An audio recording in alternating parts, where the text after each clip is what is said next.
बूढ़े बुजुर्ग हैं, बगैर पढ़े लिखे लोग भी हैं, बच्चे बच्चियां भी हैं।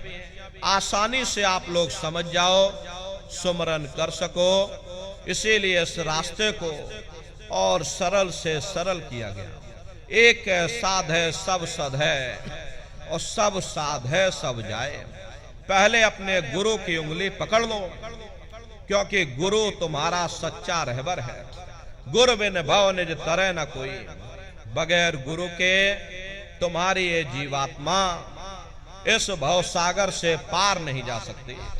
गुरु गोविंद दो खड़े, काके लागू पाई, बलिहारी गुरु आपने, जिन गोविंद दियो बताई। महिमा उन्हीं की है जिन्होंने उस गोविंद को लखा दिया।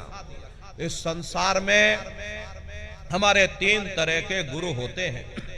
पहले गुरु हमारे माता पिता होते हैं, जो हमें जन्म देते हैं, हमारा पालन पोषण करते हैं, बचपन से हमारे अंदर संस्कार डालते हैं। ये माता पिता हमारे पहले गुरु होते हैं। दूसरे गुरु हमारे शिक्षक होते हैं, जो हमें स्कूलों में कॉलेजों में हमें जो भौतिक ज्ञान देते हैं, ये हमारे दूसरे गुरु होते हैं।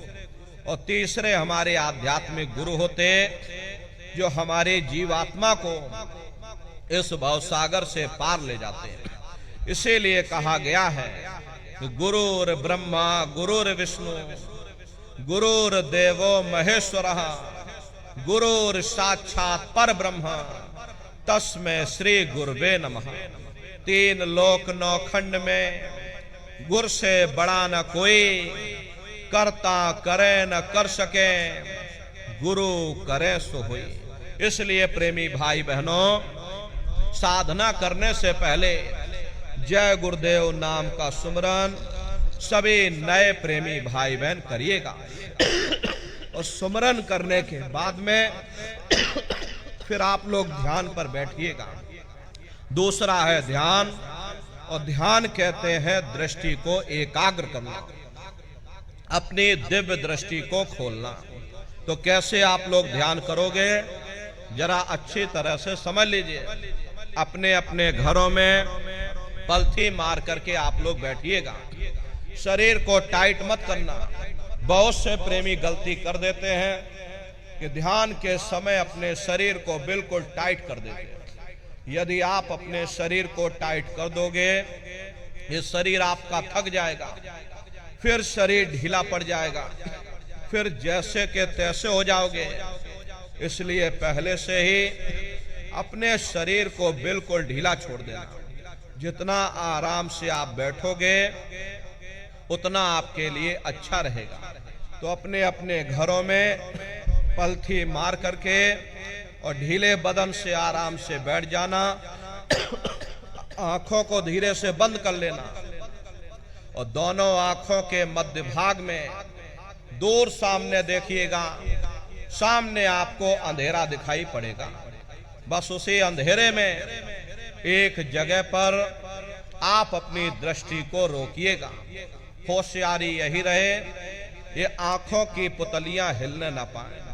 शुरुआती समय में ये आंखों की पुतलियां अंदर अंदर हिलेंगी, लेकिन जब आप अभ्यास करोगे, करत करत अभ्यास ते जड़ मत होत सुजान, जब अभ्यास करते रहोगे तो आंखों की पुतलियां हिलना बंद हो जाएंगी। तो दूर सामने अंधेरे में एक जगह पर आप अपनी दृष्टि को रोकिएगा, या उस अंधेरे को लगातार देखते रहना। दृष्टि अपने आप अंधेरे में रुक जाएगी। उस समय किसी के बारे में सोचना नहीं, किसी के बारे में विचार मत करिएगा। शरीर को बिल्कुल हिलाना डुलाना नहीं। शून्य होकर के, शांत होकर के, एक चित्त होकर के बस सामने उस अंधेरे को लगातार देखते रहना। देखते देखते देखते देखते एक समय ऐसा आएगा कि आपकी दृष्टि उस अंधेरे में रुक जाएगी।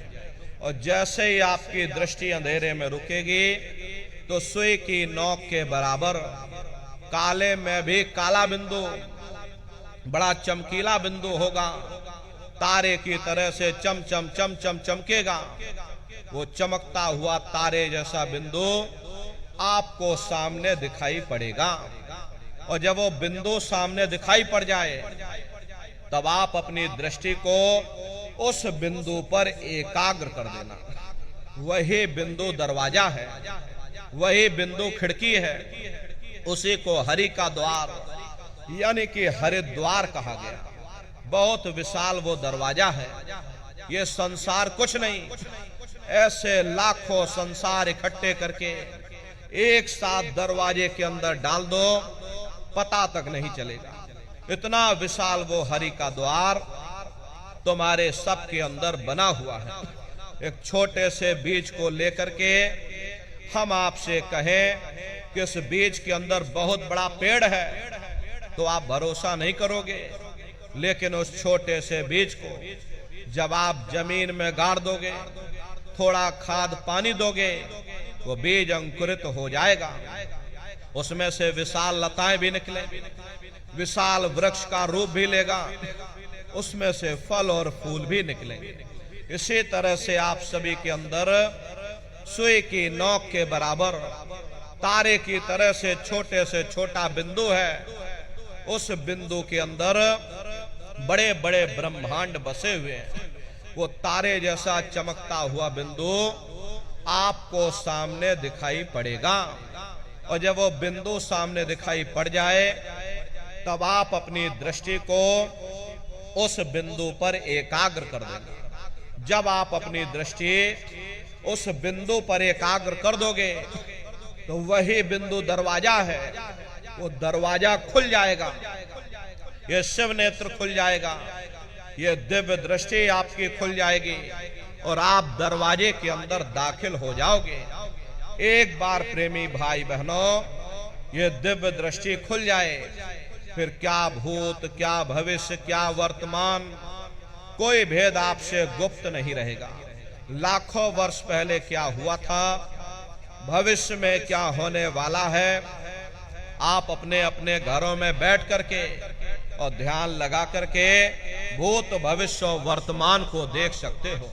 तो प्रेमी भाई बहनों यह है ध्यान करने का तरीका। एक बार फिर से आप लोग समझ लीजिए कैसे आपको ध्यान करना है। अपने अपने घरों में पलथी मार करके बैठ जाना, आंखों को धीरे से बंद कर लेना, अंतर में सामने देखिएगा, सामने आपको अंधेरा दिखाई पड़ेगा। बस उसी अंधेरे में एक जगह पर आप अपनी दृष्टि को रोकिएगा।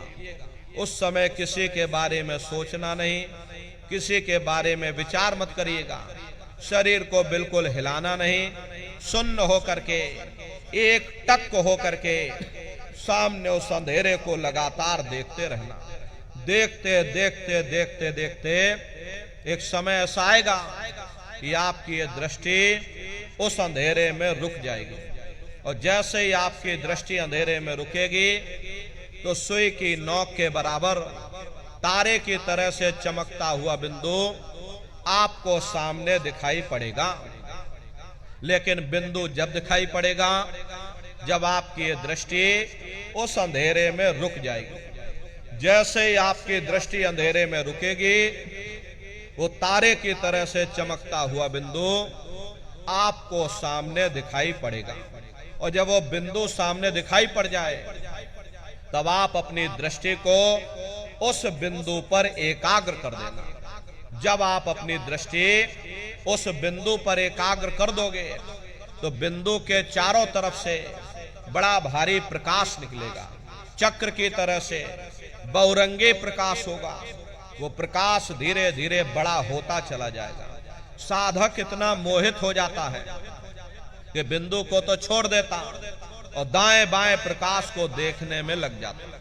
जब आप दाएं बाएं प्रकाश को देखने में लग जाओगे, क्योंकि प्रकाश उस बिंदु से निकल रहा और आपने बिंदु को छोड़ दिया, प्रकाश को देखने में लग गए तो प्रकाश भी गायब हो जाएगा, वो बिंदु भी गायब हो जाएगा। फिर अंतर में अंधेरा छा जाएगा, फिर आपको उतनी मेहनत करनी पड़ेगी। इसलिए दाएं बाएं बिल्कुल मत देखिएगा। आपका निशाना उस बिंदु पर टिका रहे जिसमें से वो प्रकाश निकल रहा। वही बिंदु दरवाजा है, वही खिड़की है, वही हरि का द्वार है। जब एक टक हो करके आप उस बिंदु को देखते रहोगे तो वो बिंदु फट जाएगा, वो दरवाजा खुल जाएगा, ये शिव नेत्र खुल जाएगा, ये दिव्य दृष्टि आपकी खुल जाएगी और आप दरवाजे के अंदर दाखिल हो जाओगे। तो प्रेमी भाई बहनों, ये है ध्यान करने का तरीका। और तीसरा है भजन। गाने बजाने का नाम भजन नहीं है। नाच गाना ढोल मजीरा इसका नाम भजन नहीं है। भजन कहते हो शब्द को सुनना, उस नाम को सुनना, उस देववाणी आकाशवाणी को सुनना जो 24 घंटे तुम्हारे सबके अंदर गूंज रही। तो कैसे भजन करोगे, जरा अच्छी तरह से आप लोग समझिएगा। ये दोनों उंगली कानों में डाल करके ये कानों को बंद कर लेना। कान इसीलिए बंद किए जाते हैं ताकि बाहर की कोई आवाज हमको सुनाई ना पड़े। अपनी सुविधा से बैठिएगा। कुर्सी पर चाहे कुर्सी पर बैठ जाओ, सोफे पर चाहे सोफे पर बैठ जाना, या कोई तकिया इस तरह से रख लेना। तो दोनों कोहनी यहाँ रख करके दोनों उंगली कानों में डाल करके ये कानों को बंद कर लेना। बहुत सी हमारी माताएं बहनें हैं, बूढ़े बुजुर्ग हैं, आपके घुटनों में दर्द होता होगा, ये रीढ़ की हड्डी में दर्द होता होगा और आप बैठ करके भजन नहीं कर पाते हो, तो आप लेट करके भजन करिएगा। ऐसे सीधे लेट जाना और लेटे लेटे आंख और कान को बंद कर लेना। मतलब तो आंख और कान को बंद करना है, चाहे आप लेट करके करो चाहे आप बैठ करके करो। यही कहा गया कि आंख कान मुख बंद कराओ, अनहद झिंगा शब्द सुनाओ। यानी पहले अपनी आंख को बंद करो, अपने कान को बंद करो, दोनों उंगली कानों में डाल करके ये कानों को जरा बंद कर लेना और ऊंचे से ऊंचा ध्यान दे करके उस आवाज को सुनने की कोशिश करो। प्रेमी भाई बहनों, जब आप अपने कानों को बंद करके अंतर में गौर से सुनोगे तो आपको ऐसा अनुभव होगा कि कहीं बड़ी दूर से एक महीन आवाज, घंटे और शंख की आवाज हमारे कानों में बज रही। टी सीटी जैसी आवाज शुरू में आप सभी को सुनाई पड़ेगी और जब वो आवाज सुनाई पड़ने लग जाए तब आप उस आवाज को सुनते रहना और सुनते सुनते जब उसमें लीन हो जाओगे तो कुछ समय बाद में दोबारा आपको अनुभव होगा कि कहीं बड़ी दूर से घंटे और शंख की आवाज हमारे कानों में बज रही। जैसे मंदिरों में घंटियां बजती हैं, टन टन टन टन, इसी तरह से घंटे और शंख की आवाज आपको अपने अंदर सुनाई पड़ेगी। उसी घंटे शंख की आवाज को महात्माओं ने शब्द कहा। अरे आपकी धर्म पुस्तकों में लिखा हुआ है कि पोथी पढ़ पढ़ जग मुआ, पंडित भया न कोई, ढाई अक्षर प्रेम का, पढ़े सो पंडित हुई। दुनिया वाले कहते हैं कि ढाई अक्षर का मतलब प्रेम है। अरे प्रेम नहीं है, प्रेम में तो मात्रा लगी हुई। यहाँ पर जिस ढाई अक्षर का वर्णन उन महात्माओं ने किया है वो है शब्द शा आदा बा और दा। उसे शब्द को महात्माओं ने नाम कहा। कल युग जोग न जग न ज्ञाना, एक आधार नाम गुण गाना। कलयुग में न योग है, न यज्ञ है, न ये ज्ञान है, तो कलयुग में क्या है? कलयुग केवल नाम आधारा, सुमेर सुमेर नर उतर ही पारा। कलयुग में केवल नाम का आधार है। वो नाम तुम्हारे अंदर 24 घंटे गूंज रहा। नाम दो तरह के होते हैं, एक वर्णात्मक नाम होता, दूसरा ध्वनात्मक नाम होता है। वर्णात्मक नाम वो है जो लिखने पढ़ने बोलने में आता, जैसे राम श्याम सीताराम, हरे रामा हरे कृष्णा, ये सभी वर्णात्मक नाम होते हैं। लेकिन संत महात्मा उस धुनात्मक नाम की महिमा गाते हैं जो न लिखने में आता है न जवान से बोलने में आता। यही मीराबाई ने कहा कि पायो जी मैंने नाम रतन धन पायो, वस्तु अमोलक दी मेरे सतगुरु, कृपा कर अपनायो। पायो जी मैंने नाम रतन धन पायो। उसे घंटे संग की आवाज को महात्माओं ने शब्द या नाम कहा। उसे घंटे संग की आवाज को ईसा मसीह साहब ने वर्ड या लागस कहकर याद किया। उसे घंटे संग की आवाज को गुरु नानक साहब ने अनहद वाणी कहकर याद किया। चीन में जो महात्मा हुए उन्होंने इसको ताओ कहकर याद किया और हिंदू महात्माओं ने इसे देववाणी आकाशवाणी कहकर याद किया। उन अलग अलग महात्माओं ने अपनी अपनी भाषा में हम लोगों को समझाने की कोशिश की कि भाई वो घंटे संग की आवाज तुम्हारे सबके अंदर गूंज रही, वो आपको सुनाई पड़ेगी, लेकिन शुरुआती समय में आपको ऐसा मालूम पड़ेगा कि कहीं बड़ी दूर पर घंटियां बज रही, टन टन टन टन, लेकिन सुनाई हरेक को पड़ेगी। प्रेमी भाई बहनों, जब घंटे संग की आवाज आपको अपने अंदर सुनाई पड़ने लग जाए तब आप सीटी की आवाज को छोड़ देना और घंटे संग की आवाज को पकड़ लेना, उसको सुनने लग जाना। जब आप उसको सुनने लग जाओगे तो वो आवाज धीरे धीरे बढ़ना शुरू होगी और बढ़ते बढ़ते इस कदर बढ़ेगी कि आपके रोम रोम में घंटे और संग की आवाज गूंजने लग जाएगी। बड़ी घनघोर आवाज होती है, बड़ी मधुर वो आवाज होती है। दुनिया भर के गाने जो आप लोग बाहर सुनते हो, उस संगीत के सामने ये दुनिया के संगीत कुछ नहीं। जब आप उस संगीत को सुनोगे इतना भारी आनंद आपके ऊपर छा जाएगा, इतनी खुशी आपको होगी, ऐसा नशा आपके ऊपर चढ़ जाएगा कि आप सारी दुनिया को भूल जाओगे। शंकर भगवान को वही नशा चढ़ा था। शंकर भगवान कोई गांजा भांग नहीं पीते थे, ये तो हमने आपने शंकर भगवान को भी बदनाम कर दिया कि शंकर भगवान गांजा भांग पीते थे तो चलो हम भी गांजा भांग पिएंगे। लेकिन ऐ नन्नारियों, शंकर भगवान ने कभी गांजा भांग नहीं पिया।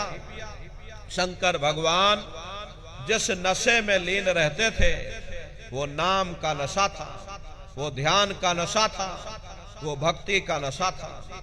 जब आप उस आवाज को सुनोगे तो आपको भी वो नशा चढ़ जाएगा, क्योंकि उस आवाज में चुंबक है। जब आप उस आवाज को सुनोगे तो वो आवाज आपको अपनी ओर खींचेगी और जब खिंचाव होगा तो जीवात्मा का फैला हुआ प्रकाश 9 दरवाजों से सिमटने लगेगा। अब ये 9 दरवाजे कौन कौन से हैं? देखो प्रेमी भाई बहनों, अच्छी तरह से आप लोग समझिएगा, ये बहुत बड़ा विज्ञान है। दुनिया का विज्ञान जब समाप्त हो जाएगा तो ये विज्ञान प्रारंभ होगा। यही सच्चा सनातन विज्ञान है जो ऋषियों मुनियों ने समझाया, जिसको ये संसार भूल गया और बाहरी पाखंड में और कर्म कांडों में उलझ गया। तो आज सच्चे सनातन विज्ञान को समझने की जरूरत है। तो ये 9 दरवाजे कौन कौन से हैं? 2 आंख, 2 कान, 2 नाक के सुराख, 1 मुंह और 2 मलमूत्र का रास्ता। ये शरीर के 9 दरवाजे हैं। सबसे पहला दरवाजा गुदा चक्र आता है। गुदा चक्र में गणेश जी वास करते हैं। गणेश जी वहां के मालिक हैं। ये 4 दल का कवल है। यहाँ पर पृथ्वी तत्व पाया जाता है। उसके ऊपर इंद्रिय चक्र आता है। इंद्रिय चक्र में ब्रह्मा जी वास करते हैं। ब्रह्मा जी वहां के मालिक हैं। ये 6 दल का कवल है। यहाँ पर जल तत्व पाया जाता है। उसके ऊपर ये नाभि चक्र आता है। नाभि चक्र में विष्णु जी वास करते हैं। विष्णु जी यहाँ के मालिक हैं। ये 8 दल का कवल है। यहां अग्नि तत्व पाया जाता है। उसके ऊपर ये हृदय चक्र आता है। हृदय चक्र में शिव जी वास करते हैं। शिव जी यहाँ के मालिक हैं। ये 12 दल का कवल है। यहाँ पर वायु तत्व पाया जाता है। अरे वास तो वो ऊपरी मंडलों में, ऊपरी लोकों में वास करते हैं, लेकिन उनका प्रकाश, उनकी किरणें इन चक्रों पर पड़ती हैं। उसके ऊपर एक कंठ चक्र आता है। यहाँ पर आद्या महाशक्ति की किरणें पड़ती हैं। ये 16 दल का कवल है। और आप सबसे ऊपर, तुम्हारी जीवात्मा सबसे ऊपर दोनों आंखों के मध्य भाग में बैठी है, जहां पर ये देवियां बिंदी लगाती हैं और पुरुष जहां पर ये टीका लगाते हैं। ये बिंदी और टीका यहाँ पर हम लोग इसीलिए लगाते हैं क्योंकि यहीं पर हमारी जीवात्मा बैठी है, उसका श्रृंगार किया जाता है। ये 10वां द्वार है जहां पर तुम्हारी जीवात्मा बैठी हुई है, दोनों आंखों के बीचों बीच में।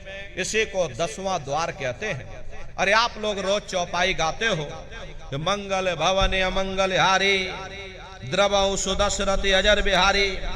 तो इसका अर्थ जरा समझने की कोशिश करो।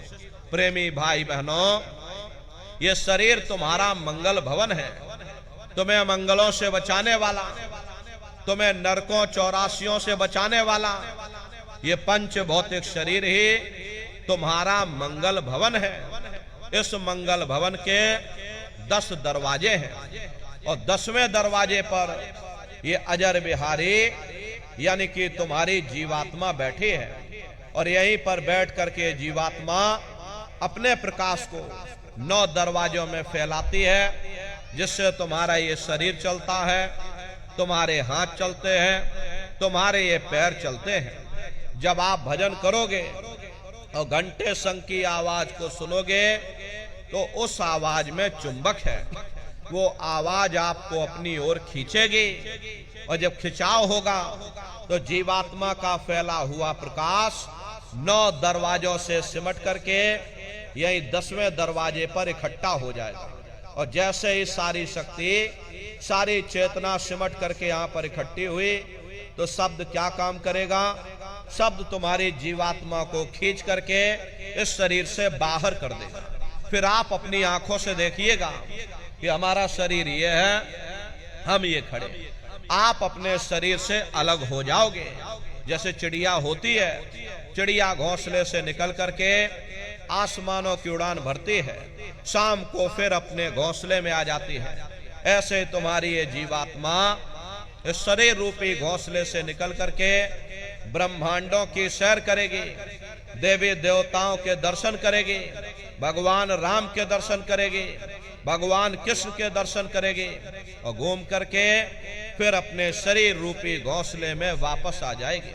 प्रेमी भाई बहनों, ये ब्रह्मा विष्णु महादेव जिनकी सारी दुनिया पूजा करती है, अरे आप सभी लोग ब्रह्मा विष्णु महादेव की पूजा करते हो और पूजा करते करते आपका ये जीवन बीत गया, लेकिन कभी तुमने विचार ये नहीं किया कि भाई जिनकी हम पूजा कर रहे, आखिर ये ब्रह्मा विष्णु महादेव कौन है?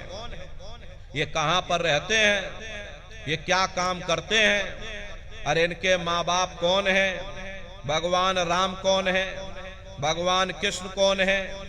ईश्वर कौन है? ब्रह्म कौन है? पर ब्रह्म कौन है? ये कहां पर रहते हैं? तो जरा संक्षिप्त में आप समझिएगा, क्योंकि अगर हम इसका वर्णन करेंगे लाखों वर्ष लग जाएंगे, एक लोक का वर्णन नहीं हो पाएगा। इतने विशाल लोक इस आसमान के ऊपर बने हुए, लेकिन संक्षिप्त में हम आपको बता रहे कि किन किन मंडलों को पार करते हुए तुम्हारी ये जीवात्मा अपने 5वें मंडल पर यानी कि सचखंड में पहुंचेगी। रास्ते में कौन कौन से देश मिलेंगे, उस देश के कौन कौन से राजा मिलेंगे, तो जरा संक्षिप्त में आप समझ लीजिए। प्रेमी भाई बहनों, जब आप भजन करोगे और जब घंटे और शंख की आवाज को सुनोगे तो उस आवाज में चुंबक है, वो आवाज आपको अपनी ओर खींचेगी। और जब खिंचाव होगा तो जीवात्मा का फैला हुआ प्रकाश 9 दरवाजों से सिमट करके यही 10वें दरवाजे पर इकट्ठा हो जाएगा। और जैसे ही यहां पर इकट्ठा हुआ तुरंत शब्द पकड़ करके जीवात्मा को शरीर से बाहर कर देगी। फिर उसी घंटे शंख की आवाज को पकड़कर तुम्हारी ये जीवात्मा ब्रह्मांडों की चढ़ाई करती है। मान लो आप किसी जंगल में खो गए और चारों तरफ अंधेरा ही अंधेरा हो, कोई रास्ता आपको नजर ना आ रहा हो, तो आप किसी टापू या पहाड़ पर चढ़ करके और वहीं से आवाज लगाते हो कि भाई कोई हमारी आवाज को सुन रहा हो तो कृपया करके हमको रास्ता बताओ। मान लो किसी आदमी ने आपकी आवाज को सुना और उसने आपको आवाज दी कि भाई हम तुमको ये आवाज दे रहे, तुम इस आवाज को पकड़ करके और तुम हम तक पहुंच जाओ। भले ही हमें दिखाई ना पड़े लेकिन हम उसकी आवाज को पहले सुनेंगे कि वो आवाज पूरब से आ रही या पश्चिम से आ रही, और फिर उस आवाज को पकड़ करके हम उसी जगह पहुंच जाएंगे जहां पर वो व्यक्ति आवाज दे रहा है। ठीक उसी प्रकार से इस मानव मंदिर के अंदर, इस हरि मंदिर के अंदर वो परमात्मा आवाज दे रहा है। जब ये जीवात्मा उस आवाज को सुनेगी तो उस आवाज को पकड़ करके ये जीवात्मा वहीं पहुंच जाएगी जहां पर परमात्मा बैठ करके आवाज दे रहा है। तो वो आवाज कब सुनाई पड़ेगी? जब आप भजन करोगे। और जब घंटे और शंख की आवाज को सुनोगे तो उसी घंटे शंख की आवाज को पकड़ करके ये जीवात्मा ब्रह्मांडों की चढ़ाई करती है। पलक झपकते यह जीवात्मा खरबों योजन ऊपर चली जाती है। ये चांद सूरज सितारों को पार करने के बाद में सबसे पहले जो आपको लोक मिलेगा उसे महात्माओं ने शिवलोक कहा। शिवलोक तमोगुणी स्थान है, वहां के मालिक शिव जी हैं। वो पार्वती जी के साथ उस लोक में विराजमान है। शिव जी का दर्शन करने के बाद में फिर जब आप ऊपर चढ़ोगे उसी के ऊपर ब्रह्मा जी का लोक आएगा। ब्रह्मा जी का लोक वो रजोगुणी स्थान है, वहां के मालिक ब्रह्मा जी हैं। गायत्री सावित्री और सरस्वती के साथ ब्रह्मा जी उस लोक में विराजमान है। और ब्रह्मा जी का दर्शन करने के बाद में फिर घंटे शंख की आवाज को पकड़कर फिर जब आप ऊपर चढ़ोगे उसी के ऊपर विष्णु लोक आएगा। विष्णु लोक वो सतोगुणी स्थान है, वहां के मालिक विष्णु जी हैं। उनका बड़ा मनमोहक स्वरूप है। उनकी 4 भुजाएं हैं और चारों भुजाओं में शंख गदा पद्म और चक्र सुशोभित है। और आप क्षीर सागर में लक्ष्मी जी के साथ विराजमान हैं। ये तीनों देवता ब्रह्मा विष्णु और महादेव अपने अपने लोक में बैठ करके राज कर रहे हैं। एक रचयिता है जो हम जीवों को रचता है, एक पालनहार है जो हम जीवों को पालता है, और एक संहार करता है जो हम जीवों को नष्ट कर देता। एक का काम है शरीर को बनाना, एक का काम है शरीर की सुरक्षा करना, और एक का काम है शरीर को नष्ट कर देना। इनकी जो माता है वो आद्या महाशक्ति है। ब्रह्मा विष्णु महादेव लोक के ऊपर वो आद्या महाशक्ति का लोक आता है। उसी को देवी दुर्गा का लोक कहा जाता है। उसी लोक को पार करने के बाद में सबसे पहला देश पड़ता है, या यूं कह लीजिए कि पहली राजधानी पड़ती है जिसे महात्माओं ने सहस दल कवल कहा। वहां के जो मालिक हैं वो निरंजन भगवान हैं। ये ब्रह्मा विष्णु महादेव ये निरंजन भगवान के ही पुत्र हैं।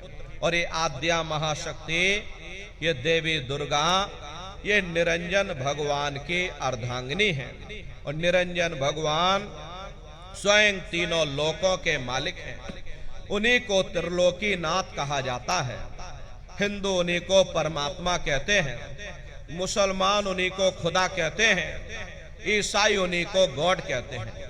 ये जल एक है, जल को चाहे आप पानी कह लो, चाहे वाटर कह लो, चाहे आप नीर कह लो। इसी तरह प्रेमी भाई बहनों, वो परमात्मा एक है।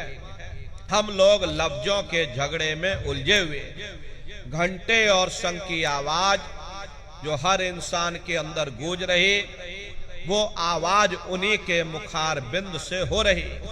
निरंजन भगवान का जो स्वरूप है वो ज्योति स्वरूप है। हजार बातें की अखंड ज्योति वहां पर बराबर जल रही। अरे हम लोग यहाँ मंदिरों में ज्योत जलाते हैं, ये तो हम आप उसकी नकल करते हैं। महात्माओं ने आपको चिन्ह बता दिया कि भाई उनका ऐसा स्वरूप है, तो हम लोग यहाँ पर नकल करने लगे। इस ज्योति में तेल की जरूरत पड़ती है, बाती की जरूरत पड़ती है, लेकिन वो अखंड ज्योति वहां पर ऐसी जल रही जिसमें न तेल की जरूरत है और न बाती की जरूरत है। अरे महात्माओं ने लिखा है कि प्रेमी भाई बहनों, उल्टा कुआं गगन में, तिसमें जरे चिराग, तिसमें जरे चिराग, बिना रोगन बिन बाती, 6 ऋतु 12 मास, जरत रहे दिन राती, सतगुर मिले जो होए, ताह की नजर में आवे, बिन सतगुर नहीं कोई, वाह को दर्शावे। वो अखंड ज्योति ऐसी है जिससे पूरा ब्रह्मांड प्रकाशवान हो रहा। जितने भी अवतारी शक्तियां आई, भगवान राम आए, राम को वहीं से नीचे उतारा गया। इसीलिए उस देश को अयोध्या नगरी या कौशलपुर देश भी कहा जाता है। अरे गोस्वामी जी महाराज जब साधना करके वहां पहुंचे, तभी गोस्वामी जी महाराज ने रामचरितमानस में लिख दिया।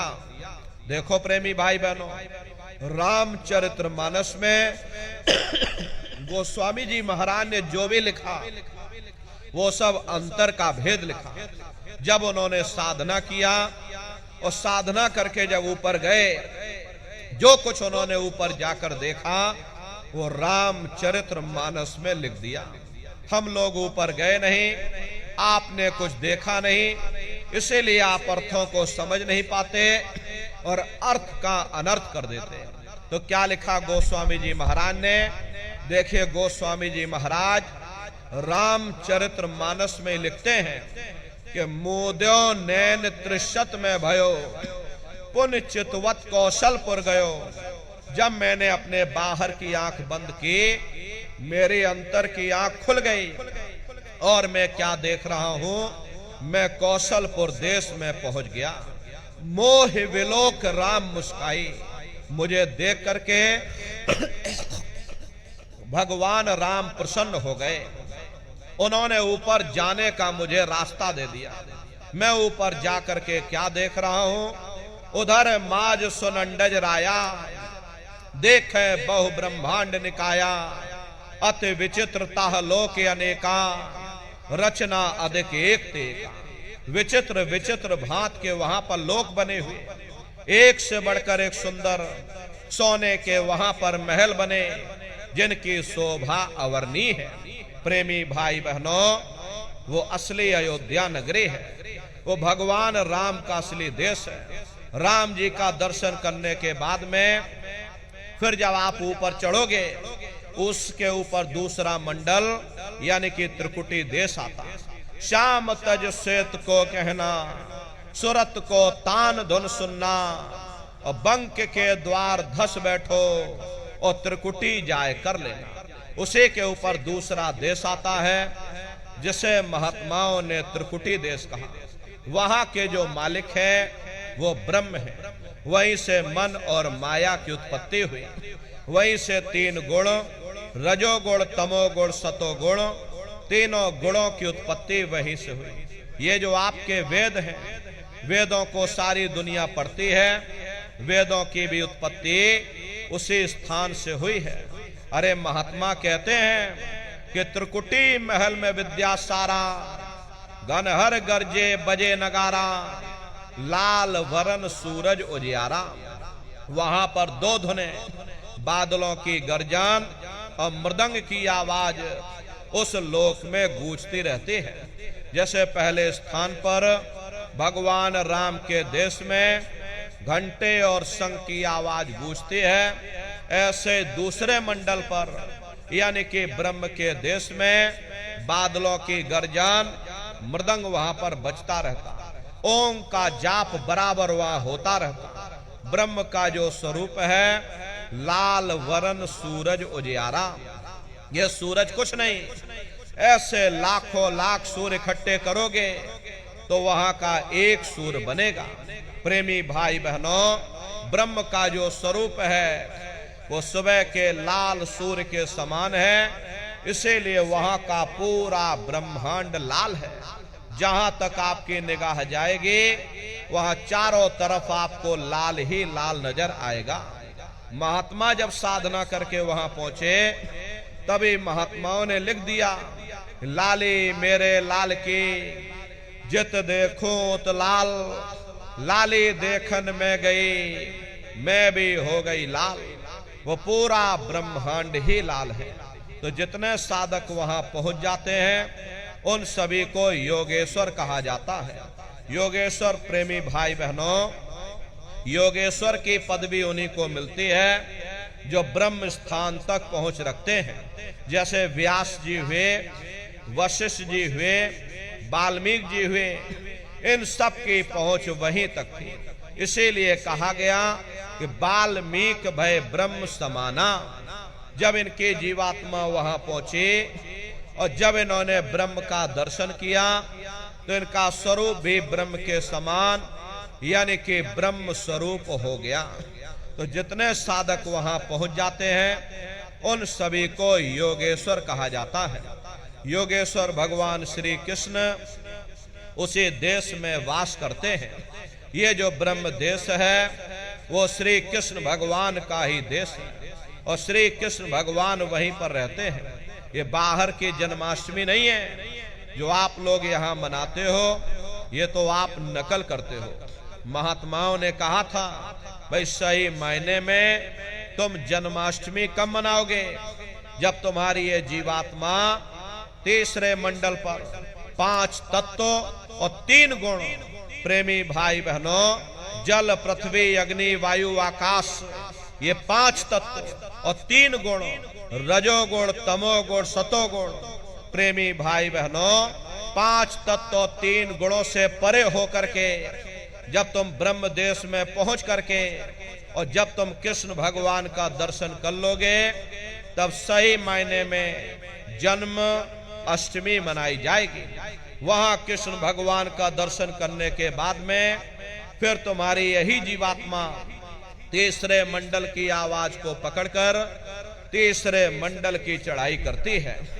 आगे पहुंची सुन झंकार, ररंकार धुन सुनी पुकार, आगे श्वेत सुन है भाई, मान सरोवर बैठ नहीं। उसी के ऊपर तीसरा देश आता है जिसे महात्माओं ने सुन्न देश कहा, उसी को रारंग देश कहा जाता, उसी को अक्षर और नेति कहा जाता। वहां के जो मालिक हैं वो रारंग पुरुष यानी कि पर ब्रह्म पुरुष है। वहां किंगरी और सारंगी 2 धुनें उस लोक में गूंजती रहती हैं और पर ब्रह्म पुरुष का जो स्वरूप है वो पूर्णमासी के चंद्रमा के समान बड़ा ही मनमोहक स्वरूप है। इसी स्थान पर प्रेमी भाई बहनों एक बहुत बड़ा अमृत का सरोवर बना हुआ है जिसे महात्माओं ने मान सरोवर कहा। जब तुम्हारी ये जीवात्मा उस मान सरोवर में जाकर स्नान कर लेगी तो जन्म जन्मांतरों के तुम्हारे मैले पाप कर्म साफ हो जाएंगे। अरे यहाँ के पानी से तुम्हारे कर्मों की सफाई नहीं होने वाली, ये बाहर का पानी तुम्हारे शरीर के मैल को धो सकता है, लेकिन जो पापों का मैल है, जो अंतःकरण में कर्मों की गंदगी, पुण्य और पाप के बोझे जो आपने अपने ऊपर लाद रखे हैं, वो जब साफ होंगे जब आप तीसरे मंडल पर पहुंच करके उस गंगा में डुबकी लगाओगे। उस गंगा में स्नान करने के बाद में ये जीवात्मा हंस रूप हो जाती है। हंसन मिले हंसा हो जाए, मिले जो अमी आहारा है। जीवात्मा का खुद का प्रकाश उस अमृत के सरोवर में स्नान करने के बाद में 16 सूर्य के बराबर हो जाता। तो फिर यही जीवात्मा चौथे मंडल की आवाज को पकड़कर चौथे मंडल की चढ़ाई करती है। 2 पर्वत के संग निहारो, भंवर गुफा ते संत पुकारो। 2 पर्वतों को पार करने के बाद में वो बड़ा सुंदर देश आता है, जिसे महात्माओं ने भंवर गुफा कहा। वहां के जो मालिक हैं वो सोहंग पुरुष हैं, मां नहीं है। हापे अंक की मात्रा सोहंग पुरुष। वहां बंसी यानी मुरली की मधुर ध्वनियां सदा उस लोक में उच्चारण होती रहती। और सोहंग पुरुष का जो स्वरूप है वो दोपहर के सूर्य के समान महाप्रकाशवान स्वरूप है। अरे स्वरूप में अंतर है। पहले स्थान पर निरंजन भगवान का जो स्वरूप है वो ज्योतिष स्वरूप है। दूसरे स्थान पर ब्रह्म का जो स्वरूप है वो सुबह के लाल सूर्य के समान है। तीसरे स्थान पर ब्रह्म पुरुष का जो स्वरूप है वो पूर्णमासी के चंद्रमा के समान है। चौथे स्थान पर सोहंग पुरुष का जो स्वरूप है वो दोपहर के सूर्य के समान महाप्रकाशवान स्वरूप है। वहां के धनी का दर्शन करने के बाद में ताके परे धाम सतनामा, बीन बजे सतलोक ठिकाना। सोहंग देश के ऊपर वो 5वां देश आता है, जिसे महात्माओं ने सचखंड देश कहा। वो सचखंड देश अजर अमर अविनाशी सदा एक रस रहने वाला देश है। वहां न काल है, न कर्म है, न दुख है, न संताप है, न पुण्य है, न पाप है। जो जीवात्माएं वहां पर पहुंच जाती हमेशा के लिए जन्म मरण के बंधनों से आजाद हो जाती। वहां के जो मालिक हैं वो सतपुरुष भगवान हैं, जिनके रोम रोम में खरबों खरब सूरज चांद सितारे प्रकाशवान। वही हमारे आपके सच्चे पिता हैं, वही हमारे आपके सच्चे मालिक हैं। अरे हमको आपको वहीं से नीचे उतारा गया, फिर शब्द को पकड़ करके शब्द शब्द पौड़ी पर चढ़कर पहुंचो सचखंड सतनाम। तो शब्द कब पकड़ में आएगा? जब आप लोग भजन करोगे। और भजन कैसे किया जाएगा जरा अच्छी तरह से समझ लीजिए। ये आंख और कान को बंद करिएगा, लेकिन मन को रोकिएगा। ऐसे समय पर तुम्हारा ये मन जरूर भागेगा। अभी आप यहाँ सत्संग में बैठे हो, शरीर भले तुम्हारा यहाँ बैठा, लेकिन मन सारी दुनिया में भाग रहा। किसी को बाल बच्चों की याद आ गई, मन बाल बच्चों में पहुंच गया। कोई दुकान दफ्तर छोड़ करके आया, मन दुकान दफ्तर में पहुंच गया। कोई खेती बाड़ी छोड़ करके आया, शरीर बेचारा यहाँ बैठा, मन गेहूं में पानी लगा रहा। तो ऐसे भजन से कोई लाभ नहीं होगा। जिन्होंने मार मंडाला उन्हीं को सूरमा कहना, बड़ा बैरी मन घट में इसी का जीत ना कटना। अगर दुनिया में कोई हमारा दुश्मन है वो केवल तुम्हारा अपना ये मन है। ये मन रूपी रावण कब मरेगा? जब 9 द्वारों पर फतेह हासिल करके तुम यहाँ 10वें द्वार पर चढ़ जाओगे, तब सही मायने में दशहरा मनाई जाएगी। ये बाहर की दशहरा नहीं है जो लकड़ी का रावण बना देते हो और फूंक फांक करके घर चले आते, कहते भाई हमने रावण मार दिया। अरे महात्माओं ने कहा था भाई सही मायने में तुम दशहरा कब मनाओगे? जब 9 द्वारों पर फतेह हासिल करके तुम यहाँ 10वें द्वार पर चढ़ जाओगे, तब सही मायने में विजयदशमी मनाई जाएगी। तब ये मन रूपी रावण तुम्हारा मरेगा और तब तुम्हारी ये जीवात्मा, इसी जीवात्मा को महात्माओं ने राम भी कहा। अरे हम कोई अपने मन से नहीं कह रहे, धर्म ग्रंथों में लिखा हुआ है। एक राम दशरथ का बेटा, एक राम घट घट में लेटा, एक राम का सकल पसारा, एक राम है सबसे न्यारा।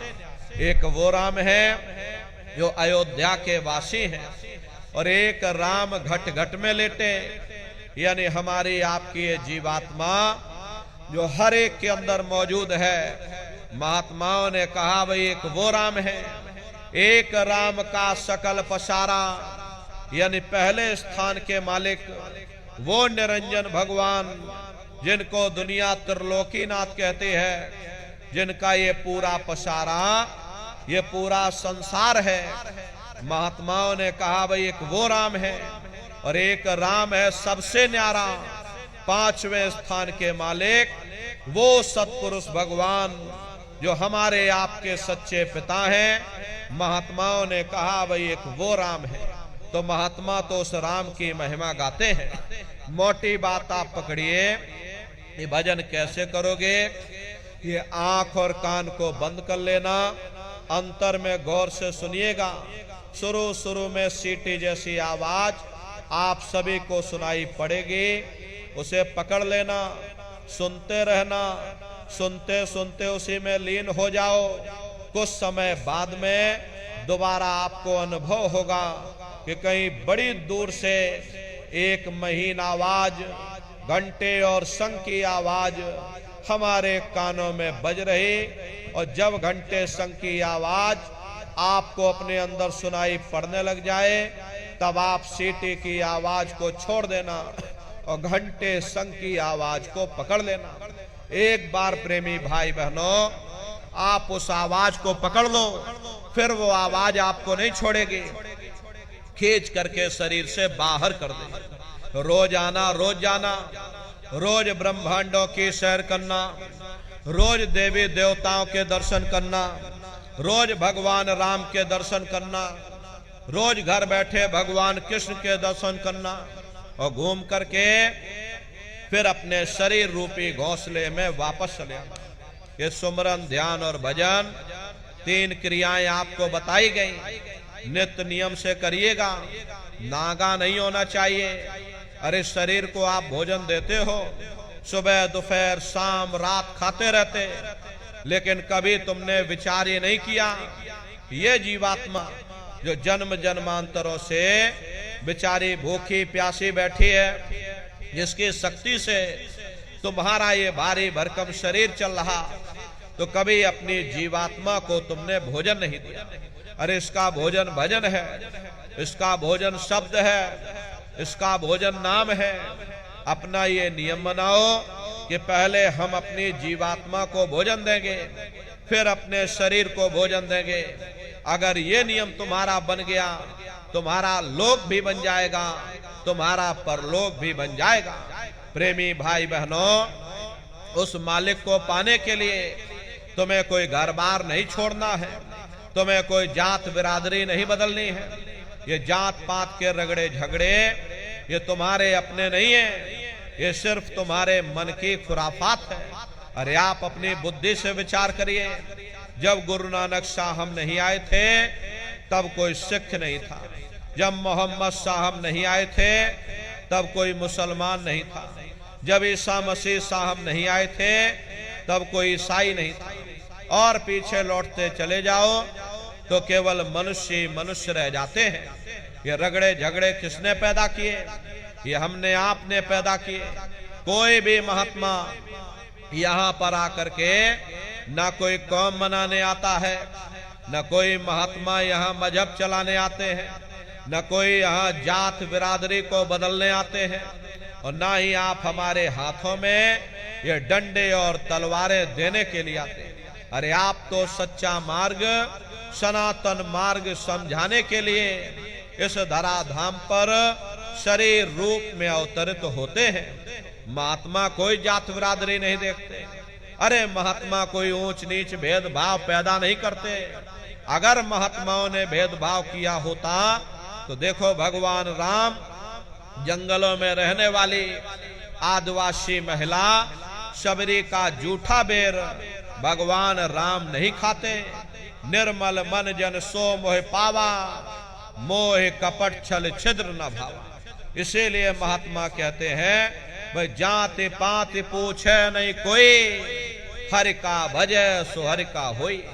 लोग यहाँ जात पात बनाते बनाते मर गए, लेकिन ऐ नर नारियों, जब तुम्हारी ये जीवात्मा इस मनुष्य रूपी चोले को छोड़ करके ऊपर जब तुम धर्मराज की कचहरी में पहुंचोगे, वहां न तुमसे ये पूछा जाएगा कि भाई तुम किस जाति के हो, या तुम किस कौम के हो, या तुम किस मजहब के हो। अरे भाई तुम हिंदू हो या मुसलमान हो, तुम हिंदुस्तान से आए हो या तुम सीधे पाकिस्तान से चले आ रहे। अरे वहां तुम्हारे कर्म देखे जाएंगे, भक्ति भाव देखा जाएगा, मालिक से मिलने का प्रेम और प्यार देखा जाएगा। इसीलिए महात्मा कहते हैं भाई मालिक को पाने के लिए तुम्हें कोई घर बार नहीं छोड़ना, तुम्हें कोई जात बिरादरी नहीं बदलनी, तुम्हें कोई परिवार नहीं छोड़ना, तुम्हें कोई समाज नहीं छोड़ना, तुम्हें कोई जंगलों पहाड़ों में नहीं भटकना, तुम्हें कोई गर्म ठंडे पानी में गोता नहीं लगाना, तुम्हें कोई काले नीले पीले कपड़े नहीं पहनना, तुम्हें कोई जटा जूट नहीं रखनी, तुम्हें कोई साधु सन्यासी बाबा नहीं बनना। अरे भाई तुम अपने अपने घर परिवार में रहो, अपने अपने बाल बच्चों के साथ रहो, अपने अपने समाज में रहो, समाज की रीत नीत नियम के अनुसार रहो, मेहनत और ईमानदारी से काम करो और 24 घंटे में से घंटा 2 घंटा समय निकाल करके सुमरन ध्यान और भजन करिएगा। यही दौलत तुम्हारे काम आएगी, बाकी सब रगड़े झगड़े ये सब तुम्हारे यहीं पड़े रह जाएंगे। सुई की एक नोक भी तुम्हारे साथ में जाने वाली नहीं है। बड़े बड़े राजे महाराजे आए, सारी जिंदगी उन्होंने ये किला बनाते बनाते गुजार दिया। आज उनके किलों को जाकर देखो, आज खंडहर बने पड़े हुए। विश्व विजेता सिकंदर सारी दुनिया पर राज करने का ख्वाब देखता था, वो भी मुट्ठी खोल करके चला गया। अरे कोई क्या साथ लेकर जाएगा? जो चीज तुम्हारे साथ में जाने वाली वो केवल परमात्मा की भक्ति है। इसलिए प्रेमी भाई बहनों, वो दौलत कमा लो जो अंत समय में तुम्हारे काम आवे, वरना ये समय तुम्हारा निकलता जा रहा। ये श्वासों की पूंजी ये दिन प्रतिदिन कम होती जा रही। एक समय ऐसा आएगा कि बुलबुला तुम्हारा फूट जाएगा। न जाने ये मनुष्य शरीर तुमको मिले ना मिले, अरे तुम भटकते रह जाओगे युगों युगों के लिए उन नरकों और चौरासियों में। इसलिए प्रेमी भाई बहनों, अहो भाग्य है आपका, आपको ये मनुष्य शरीर मिल गया, आपको ये मौका मिल गया। इस मौके का लाभ उठाओ, मनुष्य रूपी मंदिर में बैठ करके वो आत्मधन कमा लो, वो खजाना कमा लो, जिससे तुम्हारी जीवात्मा का कल्याण हो जावे। तो सुमरन ध्यान और भजन नित्य नियम से आप लोग करिएगा। और देखो प्रेमी भाई बहनों, हमारी आपसे प्रार्थना है कि आप सभी लोग शाकाहारी रहिएगा, क्योंकि हमारे गुरु महाराज ने शाकाहार पर विशेष जोर दिया। गुरु महाराज हमारे कहते थे कि बच्चे बच्चियों तुम लोग शाकाहारी रहना, शाकाहार का प्रचार करते रहना, इसी से देश और दुनिया में भारी परिवर्तन होगा। प्रेमी भाई बहनों, परिवर्तन कोई कानून बनाने से नहीं होगा, परिवर्तन कोई फांसी देने से नहीं होगा, परिवर्तन कोई आंदोलन तोड़फोड़ हड़ताल करने से नहीं होगा। परिवर्तन तब होगा जब लोगों के विचार बदलेंगे, लोगों की भावनाएं बदलेंगी। विचार जब बदलेंगे जब लोगों का खान पान शुद्ध होगा। अरे देसी कहावत है, जैसा खाए अन्न वैसा होए मन। तो जब इंसान पशुव्रती भोजन करेगा तो उसकी बुद्धि स्वतः ही पशुओं जैसी हो जाएगी। फिर जिस शराब के नशे में माँ बहन बेटी की पहचान खत्म हो जाए, उस शराब को पी करके यह कैसे पता चलेगा कि क्या अच्छा और क्या बुरा है? यही कारण है कि आज घर समाज में कि दुनिया भर के अत्याचार और दुनिया भर के व्यभिचार फैले हुए। अरे हम लोग देखिए मंदिर बनवाते हैं, उन मंदिरों में नहा धो करके जाते, कहते भाई परमात्मा के रहने की जगह है, हमको नहा धो करके जाना चाहिए, फूल अगरबत्ती ले जाना चाहिए। कोई उन मंदिरों में कूड़ा कचरा नहीं डालता। अगर कूड़ा कचरा डालोगे तो आपस में लाठियां चल जाएंगी। फिर ये जो हरि मंदिर है, ये पंच भौतिक शरीर जिसे महात्माओं ने हरि मंदिर कहा, अरे इसमें तुम हाड़ मांस के लोथड़े डालते हो, इसमें तुम शराब के कतरे डालते हो, इसमें तुम मुर्गा मुर्गी काट करके डाल रहे, तो इसमें तुम मांस और मछली काट करके डाल रहे। अपने बनाए हुए मंदिर की तुम कद्र करोगे और परमात्मा के बनाए हुए इस मानव मंदिर को तुमने जीते जी कब्रिस्तान बना दिया तो सख्त सजा मिलेगी।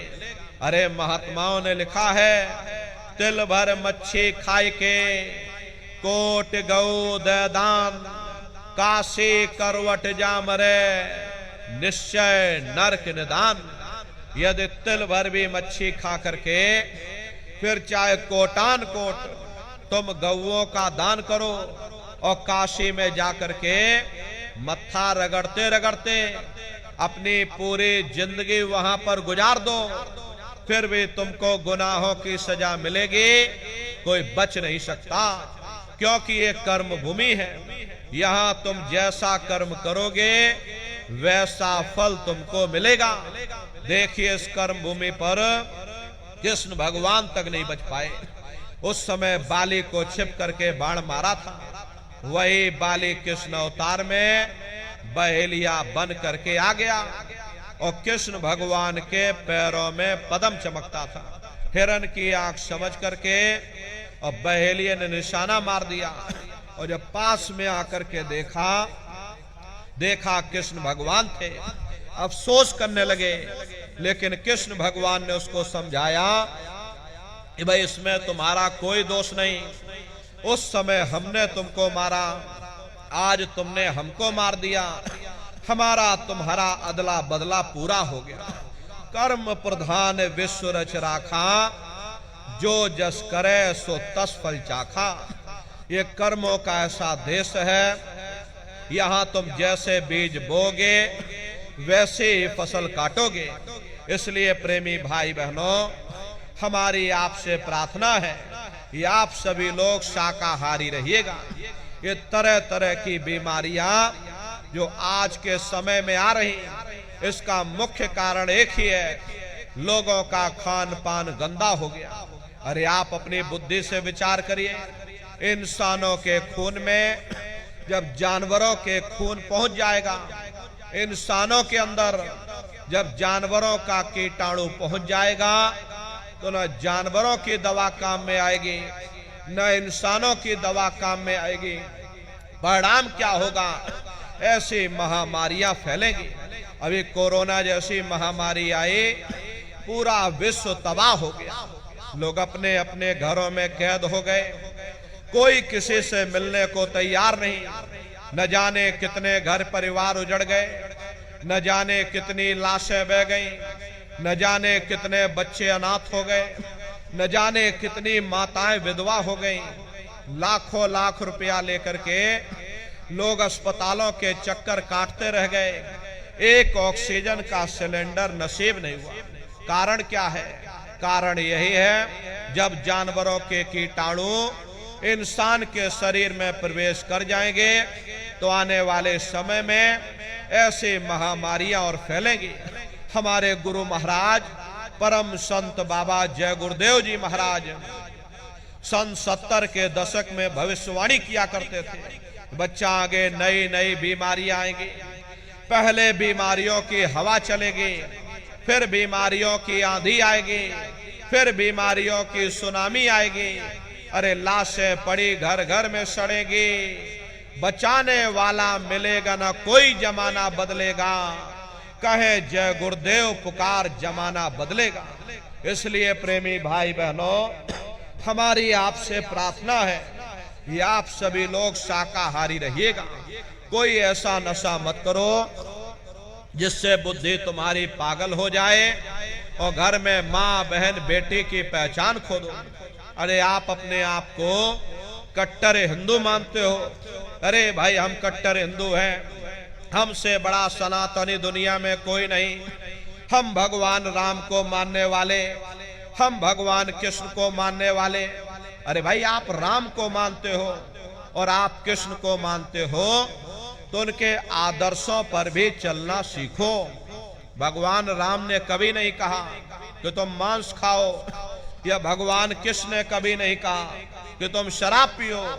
जितने देवी देवता अवतार हुए जब यही कह करके गए अहिंसा परमो धर्म। अगर हमने किसी को बनाया नहीं तो मिटाने का अधिकार हमारे पास नहीं।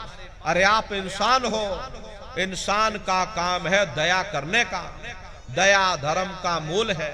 इसलिए आप जीवों पर रहम करो, रूहों पर रहम करो।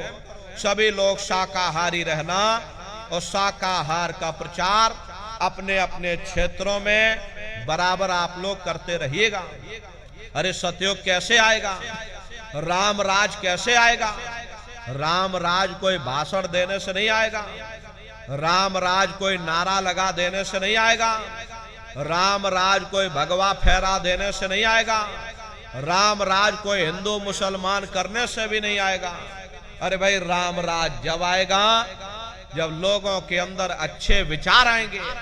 वरना राम के समय में भी रावण जैसे असुर होते थे, कृष्ण के समय में भी कंस जैसे असुर होते थे। अरे तब भी लड़ाइयां होती थी, तब भी युद्ध हुआ करते थे।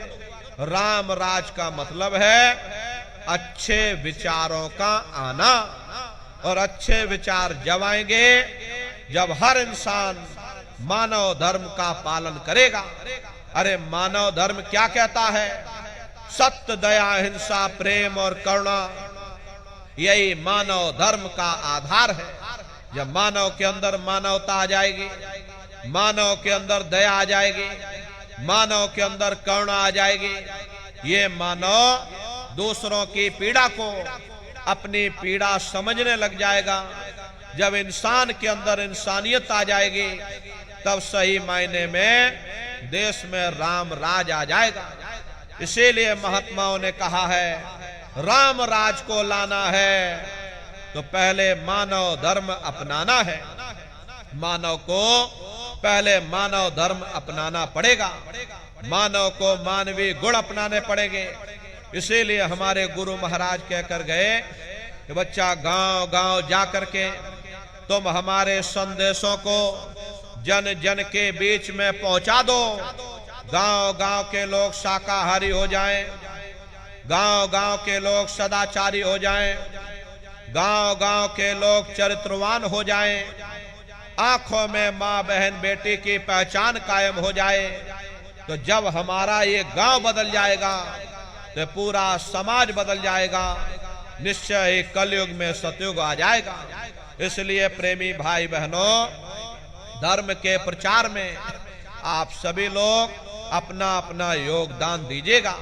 देखिए हमारे गुरु महाराज को, हमारे गुरु महाराज परम संत बाबा जय गुरुदेव जी महाराज ने एक अच्छे समाज के निर्माण के लिए, चरित्रोत्थान के लिए, लोगों को शाकाहारी और सदाचारी बनाने के लिए 116 वर्ष की आयु तक अथक मेहनत और परिश्रम किया। हमारे गुरु महाराज ने अपने गुरु की याद में मथुरा दरबार में इतना विशाल मंदिर बनवाया। अरे गुरु महाराज हमारे कहते थे कि बच्चा मंदिर का वो देवता वहां पर बैठ करके बरकत बांट रहा। अरे आप लोग आइए, वहां कोई रुपया पैसा नहीं चढ़ाया जाता, कोई चंदा चुटकी नहीं। अरे आप लोग आए, मंदिर के देवता के सामने अपनी एक बुराई को चढ़ा दीजिए। वहां पर बुराई चढ़ाई जाती है कि हम आज से मांस मछली नहीं खाएंगे, हम आज से अंडा शराब का सेवन नहीं करेंगे, हम आज से झूठ नहीं बोलेंगे, हम आज से किसी को धोखा नहीं देंगे। अरे आप अपनी एक बुराई चढ़ा दो, आपकी एक मनोकामना पूरी होगी। ऐसा वरदानी मंदिर हमारे गुरु महाराज ने अपने गुरु की याद में मथुरा दरबार में बनाया है। गुरु महाराज हमारे कहते थे कि बच्चा, इस मंदिर के मुंडेर से यदि कोई पंछी भी गुजर जाएगा उसे मानव योनि मिल जाएगी।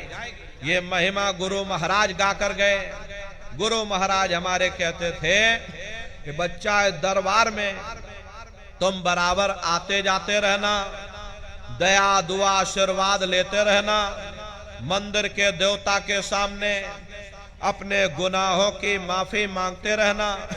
समय न मिले महीने में आ जाओ, महीने में समय न मिल पाए 6 महीने में आ जाना, 6 महीने में समय न मिल पाए तो साल भर में आ जाना, और जिसको साल भर भी समय न मिला तो महात्मा कबीर कह गए हैं, दरस बरस ना कर सके ताको लागे दोष, और कहे कबीरता दास की कभी न पावे मोक्ष। गुरु महाराज हमारे मन से कहते थे कि नारियों, मैंने जो कुछ पाया है वो अपने गुरु की बदौलत ही पाया है। अगर तुम मेरे गुरु को भुला दोगे बच्चा, मैं तुमको भुला दूंगा। अरे छोड़ दिया जो मथुरा खितौरा, चैन कहीं ना पाओगे, होगा तेरा कोई न सहारा, आखिर में पछताओगे। इसलिए प्रेमी भाई बहनों, हमारी आपसे प्रार्थना है, अपने दरबार में बराबर हाजिरी देते रहना, दया दुआ आशीर्वाद लेते रहना। वो हम प्रेमियों का गुरुद्वारा है। देखो, शंकर और भगवान पार्वती जी उत्तराखंड की तरफ चले जा रहे थे। चलते चलते शंकर जी ने जमीन पर लेट करके दंडवत प्रणाम किया। पार्वती जी ने पूछा कि भगवान, ये बताइए, यहाँ न कोई पेड़ है, ना कोई पशु है, ना ही कोई पंछी है, अरे आप किसको प्रणाम कर रहे? तब शंकर जी ने उत्तर दिया कि पार्वती या भूमि की क्या कहो वर्णन, भाग्य 10,000 वर्ष पूर्व संत रहे यही जाग। हे पार्वती, जमीन के बहुत बड़े भाग्य हैं। आज से 10,000 वर्ष पहले एक संत महात्मा इस जमीन पर आकर सत्संग कर गए थे। ये जमीन बहुत पवित्र है, मैं जमीन को प्रणाम कर रहा हूँ। अरे आज हमारे गुरु महाराज 50 वर्ष मथुरा आश्रम पर रह करके अपने चरणों से वहां के कण कण को पवित्र किया।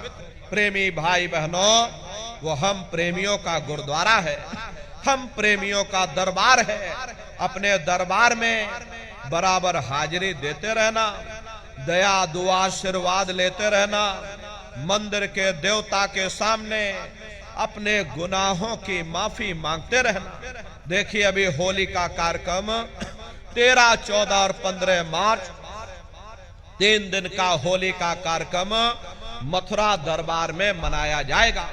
तारीख आप सभी लोग याद रखिएगा, 13, 14 और 15 मार्च 3 दिन का ये होली का कार्यक्रम होगा। तो आप सभी प्रेमी भाई बहन समय निकाल करके होली के कार्यक्रम में पधारिएगा, अपने दरबार का दर्शन करना। देखिए, मथुरा दरबार में हमारे गुरु महाराज की एक छोटी सी गौशाला भी है। हमारे गुरु महाराज के पास में कुल 2 गाय थी। 2 गायों का ही इतना बड़ा परिवार है कि आज के समय में करीब करीब 3,000 गाय हैं और 3,000 के ऊपर सांड है। गौशाला अलग है, नंदीशाला अलग है। हमारे यहाँ किसी को बाहर नहीं भेजा जाता, क्योंकि हमारे गुरु महाराज कहकर गए कि बच्चा, इनको यही रखना, यही सेवा पानी करना। इसीलिए चाहे गाय हो या चाहे बैल हो, हमारे यहाँ किसी को बाहर नहीं भेजा जाता। गायों के लिए अलग से गौशाला है और सांडों के लिए अलग से नंदीशाला बनी है। उसी के बगल में अपना एक बहुत बड़ा कॉलेज है, जिसमें 2,500 से 3,000 बच्चे निःशुल्क विद्या अध्ययन करते हैं। कॉपी किताब, पढ़ाई लिखाई, भोजन पानी बिल्कुल निःशुल्क है। उसी के बगल में अपना एक बहुत बड़ा अस्पताल गुरु महाराज के नाम से बन करके तैयार हो चुका। प्रेमी भाई बहनों, वो गुरु महाराज की कर्म भूमि है और हमारे गुरु महाराज की जन्मभूमि, जहां पर हमारे गुरु महाराज का जन्म हुआ, अरे आपके पड़ोस में ही जिला इटावा ग्राम खितौरा पड़ता है। जैसा भव्य मंदिर मथुरा दरबार में बना हुआ, उसी तरह से भव्य मंदिर गुरु महाराज की जन्मभूमि पर बन करके तैयार हो चुका। ये जो आप पोस्टर देख रहे हो, ये गुरु महाराज की जन्मभूमि का मंदिर है। इधर जो ये पोस्टर लगा है, ये मथुरा दरबार का मंदिर है। तो समय निकाल करके दरबार में आप लोग पधारिएगा, अपने अपने बच्चों को भी साथ में ले करके आइएगा। हम लोग ये सोचने लगते हैं, अरे बच्चों को क्या करेंगे ले जाकर, ये बच्चे छोटे हैं, इनको घर में रहने दो, इनको पढ़ाई लिखाई करने दो।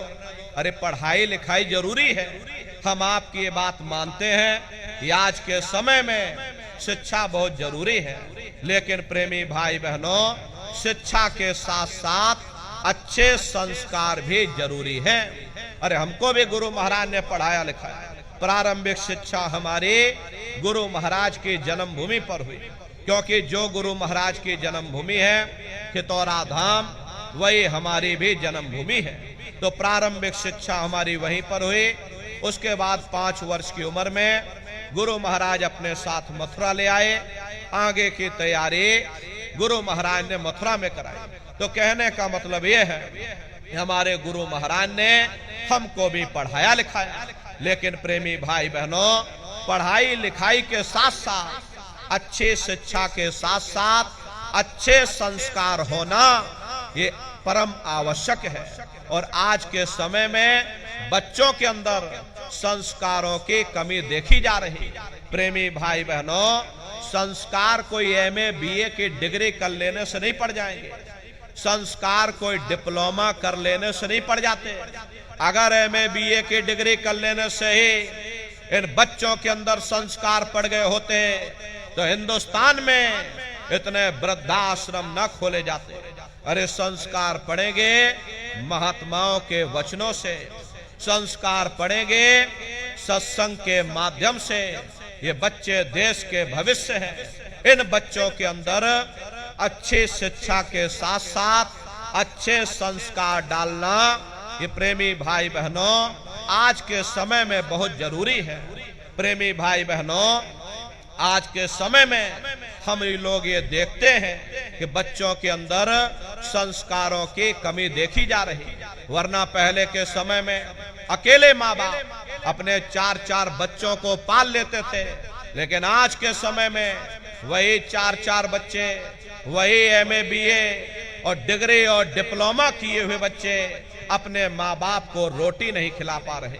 शादी हो जाती है, घर परिवार बांट करके रख दिया, जमीन जायदाद बांट करके रख दी, चूल्हा चौका बांट करके रख दिया, यहाँ तक कि बेचारे बूढ़े माँ बाप को भी बांट करके रख दिया। 10 दिन तुम हमारे घर छोड़ दो और 10 दिन बाद ले जाओ अपने घर रोटी खाओ। ये सब क्या है? ये संस्कारों की कमी है। ऐ माता बहनों, ये बच्चे तुम्हारी धरोहर है, ये बच्चे तुम्हारे जीवन की पूंजी है। अरे अपनी पूंजी को संभाल करके रखिएगा। इन बच्चों को आप बचपन से तैयार करो, इनको अच्छी शिक्षा देना, इनको अच्छे संस्कार देना, इनको शाकाहारी बनाना, इनको सदाचारी बनाना, इनको चरित्रवान बनाना, अरे इनको भी तुम राम और कृष्ण बना दो। यही बच्चे बड़े हो करके अपने माँ बाप का नाम रोशन करेंगे, घर और समाज का नाम रोशन करेंगे। इसलिए प्रेमी भाई बहनों, अपने अपने बच्चों के साथ, इष्ट मिष्ट परिवार वालों के साथ आप सभी प्रेमी भाई बहन होली के कार्यक्रम में कृष्ण भगवान की नगरी मथुरा में आप सभी लोग सब परिवार सादर आमंत्रित हैं। आप लोग पधारिएगा। सुमरन, ध्यान और भजन बराबर आप लोग करते रहना। इतना जान लो प्रेमी भाई बहनों ये रास्ता बिल्कुल सच्चा है। आप करोगे तो आपको अनुभव होगा, दिखाई भी पड़ेगा, सुनाई भी पड़ेगा। अरे तुम्हारा लोक भी बन जाएगा, तुम्हारा परलोक भी बन जाएगा। इसी के साथ अब हम अपनी वाणी को विराम देते हैं। आप लोगों ने अपना कीमती समय हमको दिया, इसके लिए आप सभी प्रेमी भाई बहनों को बहुत बहुत साधुवाद है। कहने सुनने में यदि हमसे कोई गलती भूल चूक हुई हो, हम छोटे हैं, आप सभी लोग हमारी माताएं बहनें बूढ़े बुजुर्ग हमको छोटा समझ करके आप सभी प्रेमी भाई बहन हमको क्षमा करिएगा। बोलो जय गुरुदेव।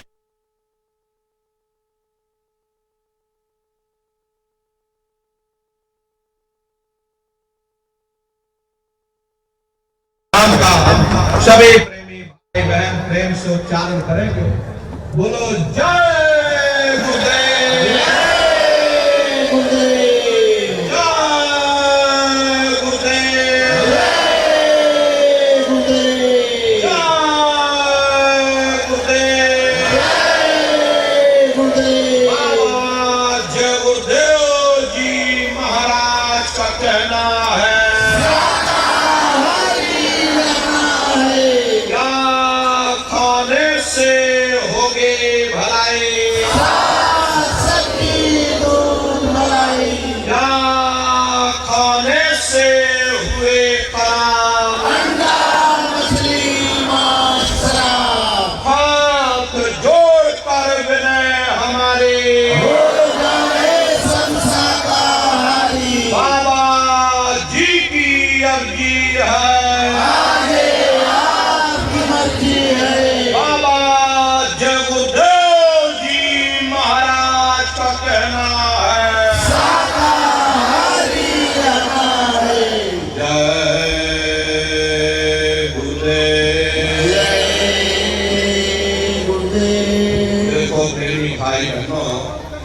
अभी हम नीचे उतर जाएंगे, बारी बारी से आप लोगों से मिल भी रहेंगे, लेकिन आप लोग कोई धक्का मुक्की या जल्दबाजी मत करिएगा, आराम आराम से आइएगा। सबसे पहले हमारी माताएं बहनें आएंगी, उसके बाद भाई लोग आएंगे। माताएं बहनें लाइन लगा करके सर को बिल्कुल ढक करके आप लोग आइएगा। बगल में गुरु महाराज की गाड़ी है, चरण बांधवा है, दर्शन करते हुए और सभी लोग सत्संग का प्रसाद लेकर के तब आप लोग अपने अपने घर